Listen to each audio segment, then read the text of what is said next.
ఫిదా మూవీతో మన తెలుగు తెరకు ఎంట్రీ ఇచ్చిన నటి సాయి పల్లవి. మొదటి సినిమాతోనే తన యాక్టింగ్తో ఎంతో మంది అభిమానాన్ని సంపాదించుకున్న ఆమె ఆ తర్వాత బ్యాక్ టు బ్యాక్ చిత్రాలలో నటించి మెప్పిస్తున్నారు. త్వరలో నాగచైతన్యతో కలిసి తండేల్ అనే మూవీతో రాబోతున్నారు సాయి పల్లవి. రీసెంట్గా రిలీజ్ అయిన ఈ మూవీ గ్లిమ్స్ కూడా అందరినీ బాగా ఆకట్టుకున్నాయి. అయితే సాయి పల్లవి చాలా ఫ్యామిలీ పర్సన్.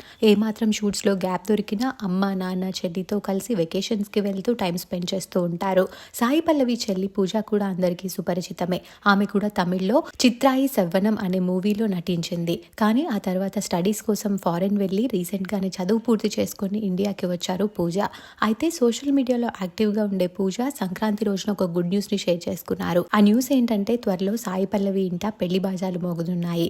పూజ నిన్న తనకి కాబోయే భర్తని పరిచయం చేసింది. తనతో ఉన్న కొన్ని బ్యూటిఫుల్ ఫొటోస్ని షేర్ చేస్తూ స్వార్థం లేకుండా ఎలా ప్రేమించాలి, ఓపికతో ఎలా ఉండాలి, ప్రేమలో కన్సిస్టెంట్గా ఎలా ఉండాలనేది నేర్పించావు. తను వినీత్ మై పార్ట్నర్ అంటూ పోస్ట్ చేసింది పూజ. ఆ పోస్ట్ చూసిన వారు ఆమెకి కంగ్రాచులేషన్స్ తెలియజేస్తూ కామెంట్స్ పెడుతున్నారు. అబ్బాయి ఏం చేస్తాడు ఏంటి అనే డీటెయిల్స్ మాత్రం తెలియాల్సి ఉంది. పూజ షేర్ చేసిన ఆ బ్యూటిఫుల్ ఫొటోస్ని మీరు ఈ వీడియోలో చూసేయండి.